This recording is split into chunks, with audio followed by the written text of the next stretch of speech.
Good morning. Good morning. It's that kind of morning. I'm so over ragweed. I am so over ragweed. What about you? And leaf mold from the fall? Oh my gosh. I'm ready for allergy season to be over. Well, I'm so glad that you're here. I'm glad that you're part of what we do. Be sure to join our show because we're interactive. That's what we love to do. I love hearing from you and sharing your comments with everybody watching. So, wherever you're watching, please leave a comment below and we'll try to bring you onto the show. Not onto the show, you know what I mean. And a lot of people don't know is I'm a narrator of audiobooks. But before I became a narrator of audiobooks, I became a fan of audiobooks. If I go on a trip, it kind of saves all the problem of not having a radio station in the dead spots to listen to. It's so much fun. And I have an account with Audible. That's where mine is, but you can get it at a lot of different places. You can go to audiobooks.com and Google Store, the Apple Store. I love audiobooks that are really read well. And I found one that has to do with Nathaniel Hawthorne, the author, and Hester, his love interest. And I thought I would play the book trailer for it. And I just think it's brand new, just came out this month. It's got kind of the spookiness. It's kind of the ooh. So it's perfect for October. And it's a love story. So I thought I would share the brand new book trailer for the audiobook for Salem was meant to be a new beginning. A place where the sharp scent of cinnamon and tea perfumed the air with hope. A place where the colors could be safe and alive in me. I was 19 years old, and Nathaniel Hawthorne was 24 when we met on those brick streets. His fingers were ink-stained. He was shy but handsome. The year was 1829, and we were each in our own way struggling to be free. He with his notebooks, I with my needle. Some people will tell you that Nat spent the better part of a decade after Bowdoin College, alone in his room, learning how to write. But that is a fabrication meant for the ages. The true story of how he found his scarlet letter, and then made it larger than life, begins when I was a child in Scotland, and he was a fatherless boy writing poetry that yearned and mourned.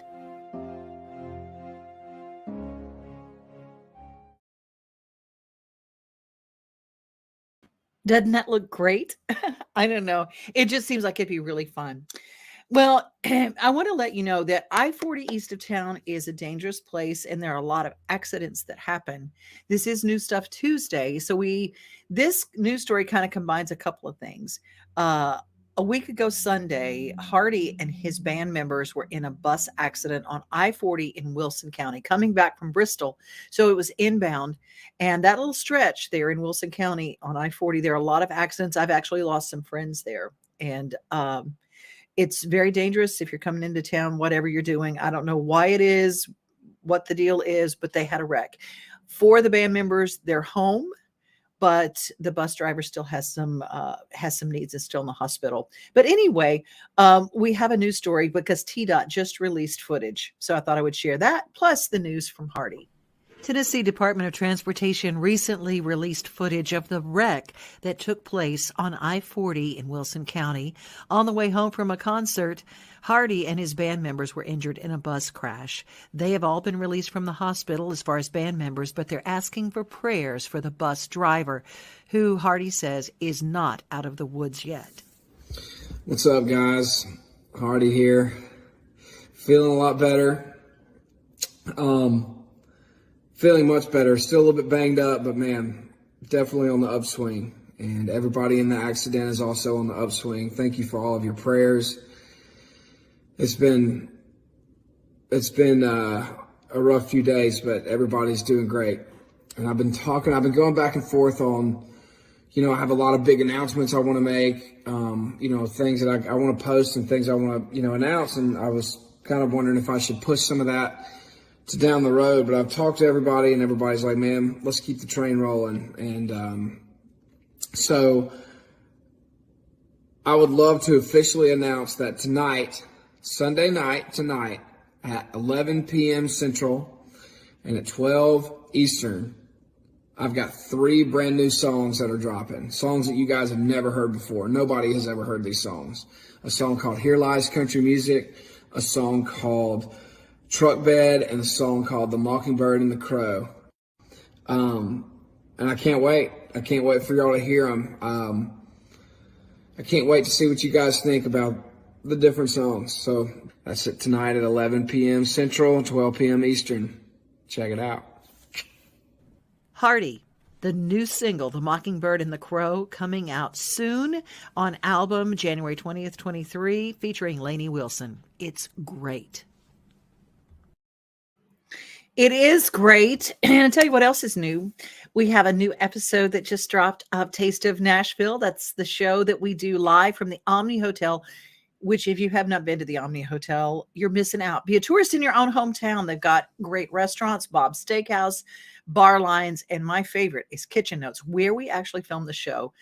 And we've got all sorts of really good stuff to share in that show. But Chonda Pierce was a guest on that show. And my brand new co-host is John Dwyer. You know him from TV. And he is part of what we do on the show. And I thought I would play a little clip about that, an interview with Chonda Pierce, and some news from Chonda about this weekend.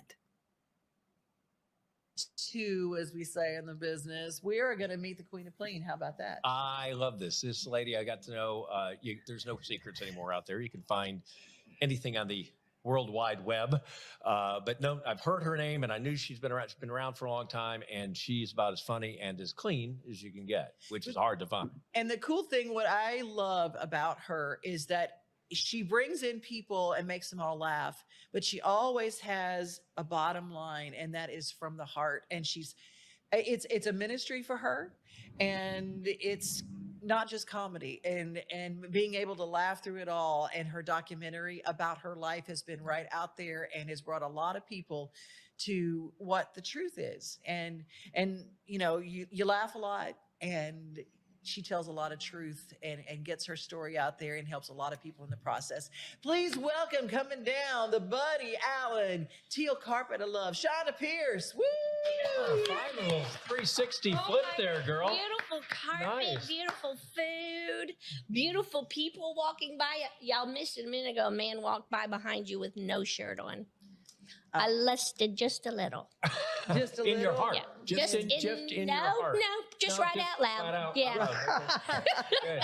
Well, that's how real she is. She just puts it out. Your life lessons continue. You're 20 seconds into the interview, and we have life lessons. That's exactly. There you go. Don't lust with food in your mouth. No. This is it won't make you look thin. It is a privilege, Devin. You know I love you, and I've been a fan for many, many, many, many years. Same. And I How many love years? what you said. I've been doing comedy 31 years. Yeah. First few years, you do it, make your mama laugh. But for the most part, yeah, I started at Opryland when I was a young college kid, needing to pay my college bill. And I fell in love with Minnie Pearl.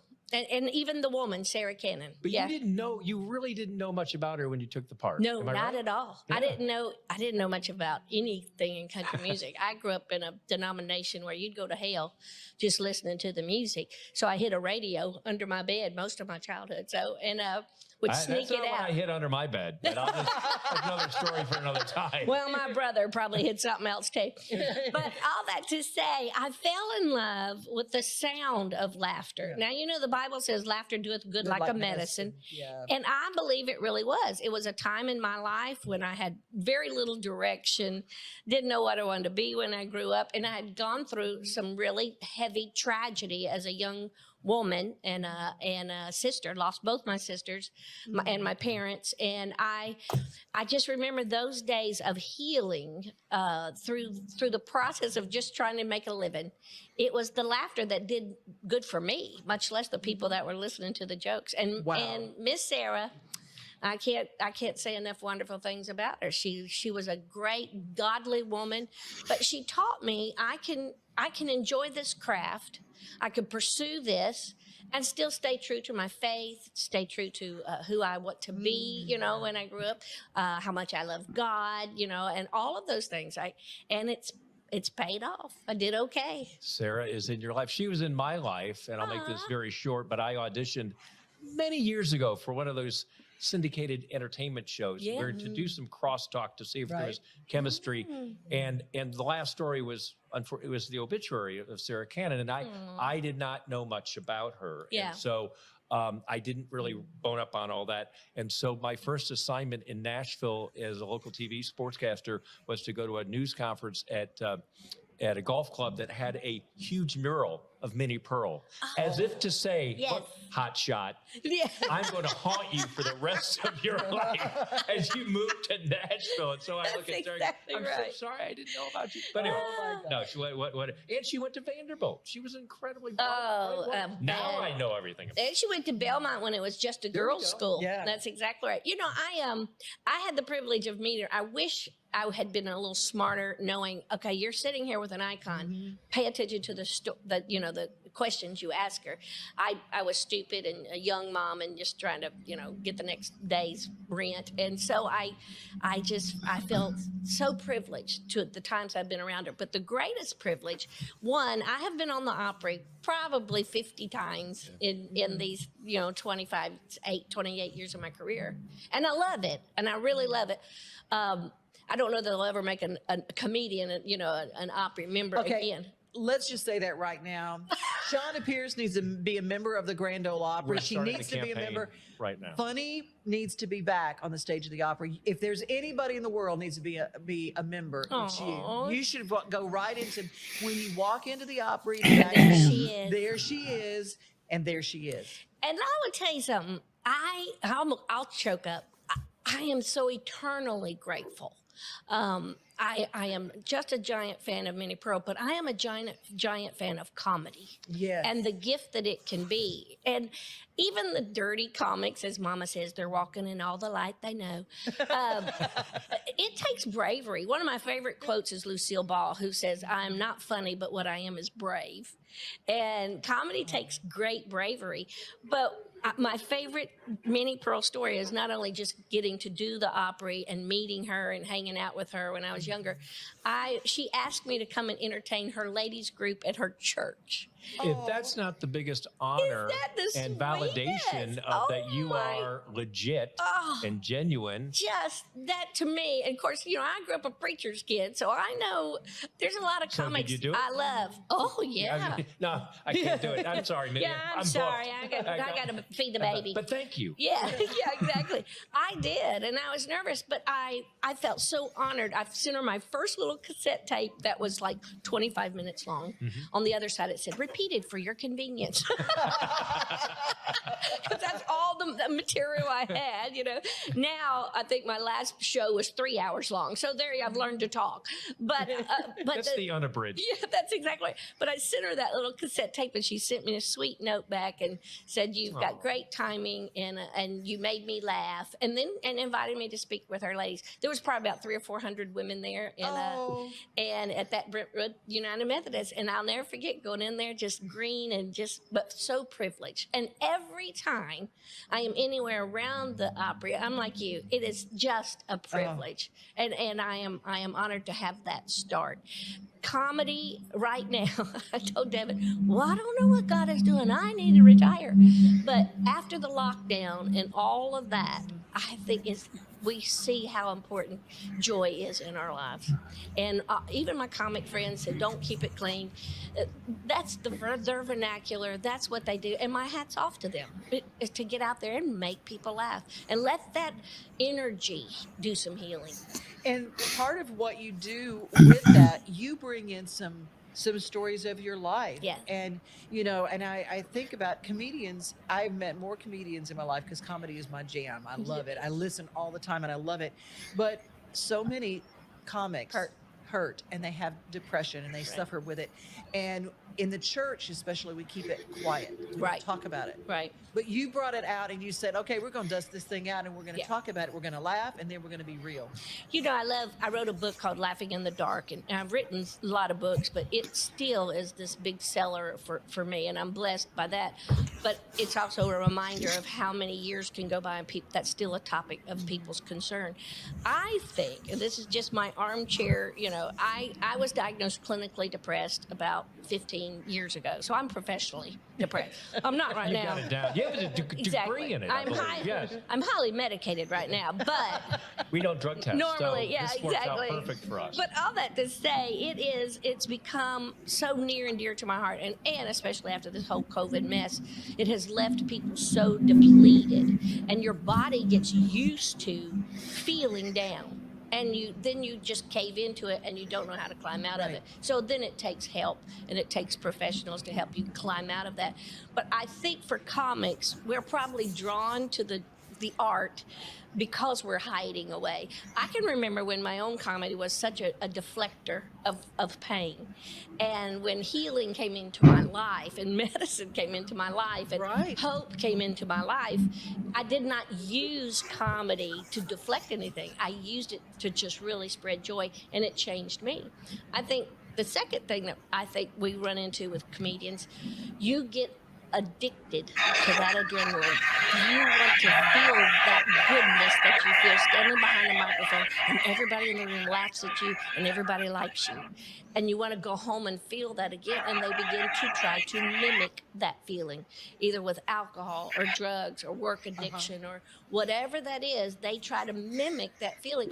And I tell young comics all the time, just always remember, this is a gift. It is great to get to do, but it is your job. It's just your job. So go home and know, I did a good job today, but this isn't my life. What happens off of that microphone, that's your life. There's such a compelling part of your documentary that struck me as you were walking off the stage and you gave of yourself, and it was a drug to you, or is to be out there and perform. As you're walking off, all of a sudden your face changes and you break down. And I went, wow, that's somebody who's hurting, or maybe it was a way to expose yourself and kind of be kind of therapeutic to you to go out there.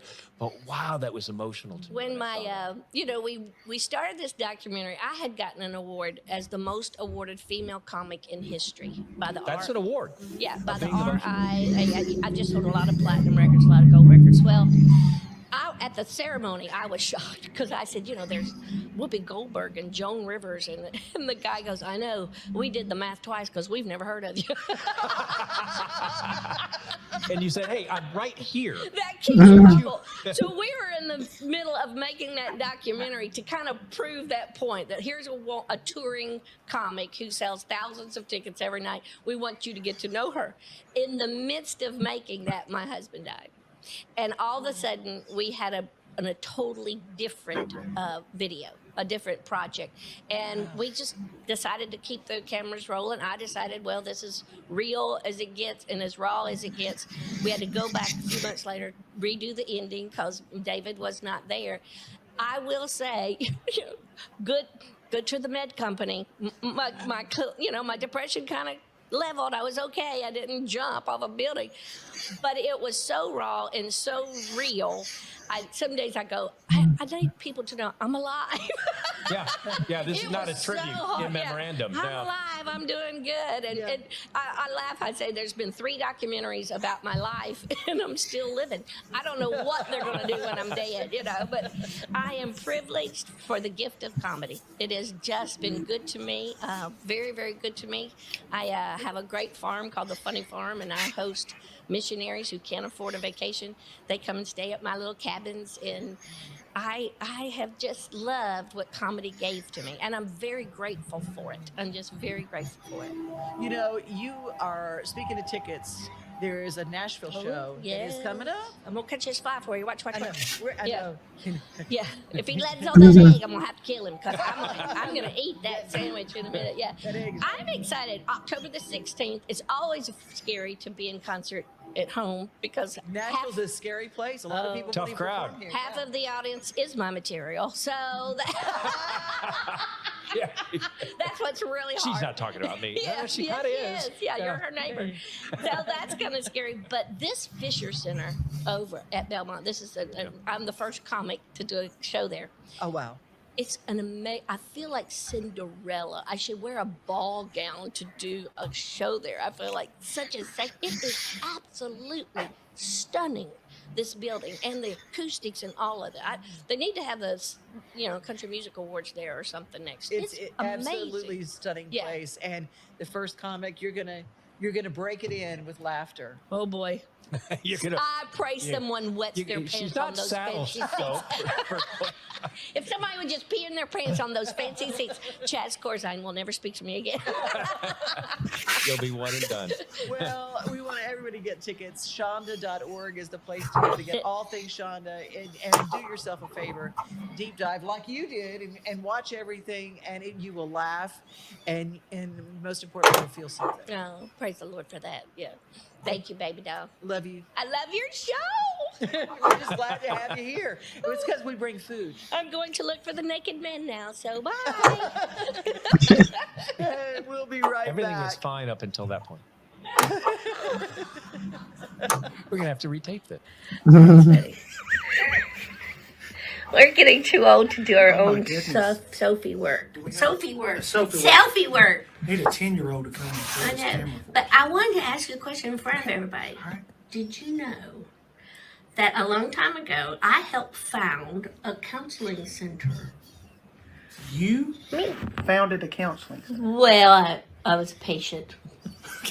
You were, Still a patient. so you made installments. I monthly. did. Branches Counseling Center in Murfreesboro, Tennessee.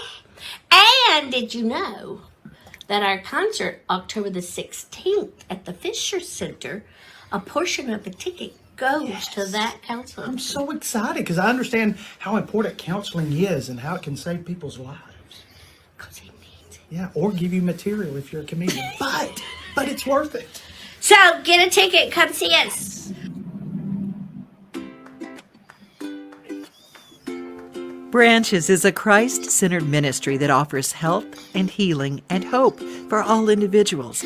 They are a medical holistic health center with behavioral intervention and medication and supplements if needed. They were voted the best in weight loss, wellness, and counseling in our recent Main Street Awards.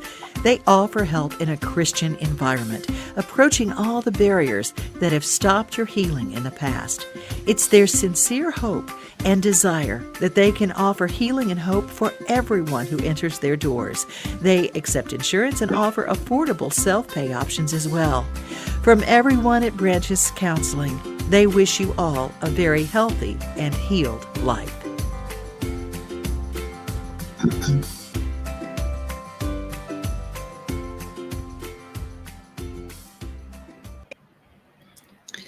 I thought that was a really cool thing that this Sunday they're going to be at the Fisher Center. I didn't know what the Fisher Center was. So Chonda Pierce and Mickey Bell, you don't know Mickey Bell, comedian Mickey Bell, they're going to do a dual show on Sunday, this October 16th, and it's going to be at the Fisher Center at Belmont.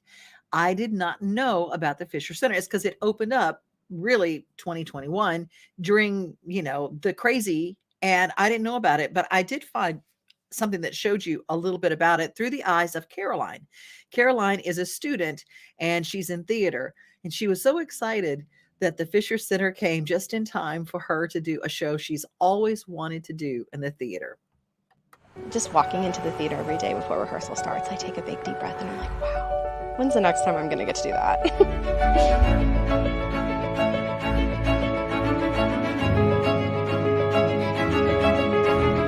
There were whispers for a long time that we would be doing 42nd Street, and I was always like, oh, no, can't be it. No way. No way. We don't have the space. We don't have the set.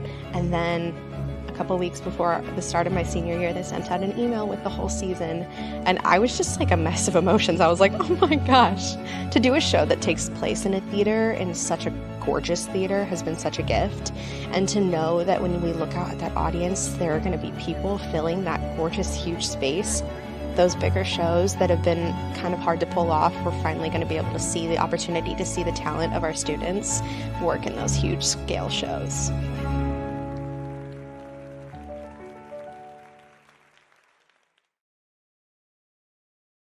Did you know that we had a theater that looks like that? I mean, it like almost looks like the Skirmerhorn Symphony Center, only bigger. And those theatrical boxes. I mean, this is like a world-class theater in Nashville. I didn't even know about it. And it is incredible. The Fisher Center this Sunday hosting Shonda Pierce and Mickey Bell in concert and raising money for branches. A portion of each ticket goes to benefit branches in Murfreesboro, Tennessee. It is National Mental Health Month and Recovery Month, and they're incredible with what they do, and we thank them for their good work. It is also New Stuff Tuesday, and a lot of the new shows are back for the fall, including Station 19, one of my favorites. Engine 19, requested to Holmesy Avenue. Multiple vehicle crash. We're gonna get you out. Tell us your name.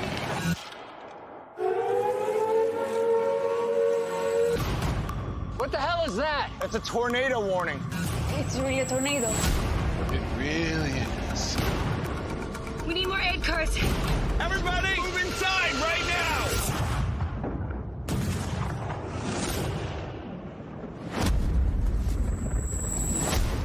There it is. It's coming this way. What do we do? Right about now, we pray. Everybody take cover! Help me! Get me out of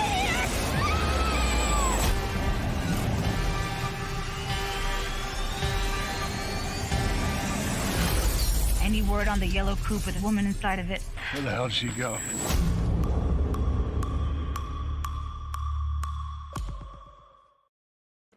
Oh, doesn't that look scary?